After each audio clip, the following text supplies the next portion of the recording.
2. And good morning. Welcome to PhillyBurbs.com's report on Game 3 of the National League Championship Series, along with Mike Sielski. I'm Kevin Cooney. Phillies win Game 3 in a laugher 11-0. And Mike, the story here, is it Cliff Lee or the offensive explosion against Hiroki Kuroda? Boy, it's both. I mean, when you score 11 runs, it's hard to just say that the starting pitcher who throws 8 innings is the whole story.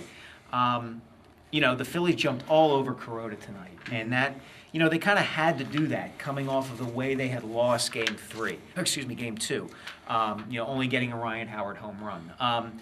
They've been getting, they got good pitching up until the 8th inning of Game 2 from Pedro Martinez. So, I think it was more important for them to come out and get that early lead the way that they did. You didn't want to see them go into one of their kind of mini slumps that they seem to go into from time to time during the course of a season. 4 runs in the first, 2 in the second. Chase Kuroda after an inning and a third, 6 runs, and the earliest chasing of a Dodgers pitcher in LCS history since Bob Welch back in 1978 or 77 when he was here. So but you going back into the way back file. Look at that. This is called the I don't know how relevant that is now. Bob Welch is going to pitch for the Dodgers in Game 4. But Randy Wolf will be, and we'll get to that in a minute.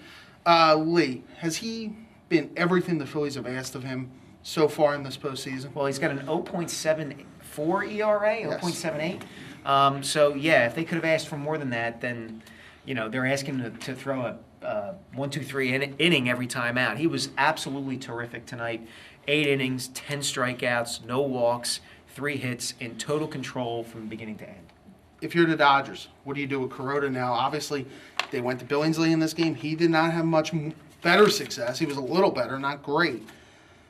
The starting rotation for the Dodgers is starting to catch up with them in this series, with the exception of Padilla, obviously, in Game 2. Well, I don't know that it matters what you do with Kuroda. First things first, if you're the Dodgers, you got to win Game 4. You got to get at least 6 or 7 innings out of Randy Wolf and try to get more than that. In 2 out of these 3 games of this series, their starting pitcher hasn't lasted through the 5th inning. And you're not going to win a playoff series doing that. So Joe Torre cannot worry about Kuroda at this point. You got to hope that Randy Wolf comes out and pitches well, and that you win Game 2. Because if you don't, you are in deep, deep trouble. If Game 4 must win now for the Dodgers, absolutely, it's a must win. Because these are the defending world champions. You go down 3-1 to them with 1 more game in their home ballpark. They're going to finish you off. That's all there is to it. I know in Philadelphia we're not accustomed to thinking that way. Right. But this is the kind of team the Phillies are. The Dodgers have to win tomorrow night. Ryan Howard has been unbelievable. Sets a new Major League record for 7 straight postseason games with an RBI in the same postseason. Obviously, it's a little distorted because of the other history involved. Sure. But just talk about Howard and how he's been in this postseason. He's been tremendous. He has been. I think he has separated himself. When we talk about the Phillies, we talk about that core of players, and mostly we're talking about Chase Utley, Jimmy Rollins, and Ryan Howard. I really feel like with his performance, not only in this postseason, but about from the midpoint of last postseason forward, Howard has separated himself as kind of first among equals in that triumvirate. I mean, he's got 12 RBIs in 7 postseason games so far this year. That's remarkable. And that 2-run triple in the first inning off Kuroda got everything going tonight. Well, this leads to the question of tomorrow. Joe Blanton, what do you expect? I expect Joe to be pretty good. Joe's been good in the playoffs. It's his first start of these playoffs. I'm sure he's, as he talked about before the game tonight, trying to kind of keep his emotions in check. But, Blanton was the Game 4 starter for the Phillies in all 3 of their postseason series last year. And he won 2 of them, and the Phillies won the game against the Dodgers that he got a no decision in. So I would expect typical Joe Blanton, 6 to 7 innings, probably about 3 runs, maybe less than that. And the key, again, is going to be, do the Phillies hit Randy Wolf in the Dodgers bullpen? And that's the big question. Really, if the Phillies hit, the Phillies should win this series. The Dodgers have a great lineup, but they can't match the Phillies, really, barrel for barrel. Would you agree? I would agree. I don't think they can match the Phillies lineup in terms of explosiveness. And even though he had 2 hits tonight, I think a big reason for that is Manny Ramirez. Didn't hit the ball great. A ground ball up the middle, kind of a flare to right field. Ramirez right now is nowhere near being the player and the hitter that he was last year. And with a hole like that in the middle of your lineup, it's going to be hard for the Dodgers to match the Phillies run for run. Where do you think this series is heading right now?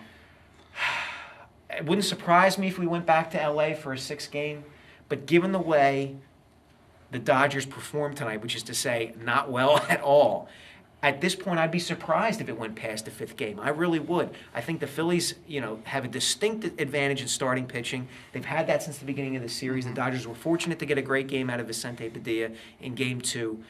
As you just said, if the Phillies hit at all, I would be surprised if this went back to LA. And you would expect that the Dodgers would have come in feeling really good. The way they played the Phillies in Game 2, the rally, thinking maybe the Phillies' hex over them had ended in this postseason.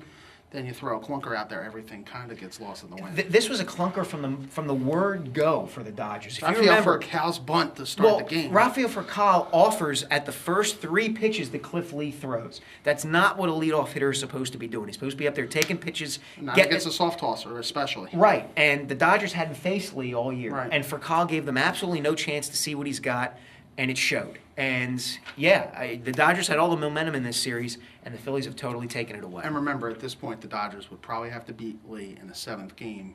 At least, if they not got Game that 6. far. If not Game 6, if Charlie really went to gamble, I'm not sure he would be likely to do that. So we'll be here tomorrow night, or tonight. I guess it's 1 a.m. when we're doing this. We'll be back tonight. Oh, my gosh. Yes, it is. Remember to check us out on phillyburbs.com. We'll have live chats again tonight from here at Citizens Bank Park, and we'll be back here tomorrow night for another edition of the Phillies NLCS postgame report. For Mike Sielski, I'm Kevin Cooney. Thank you for joining us.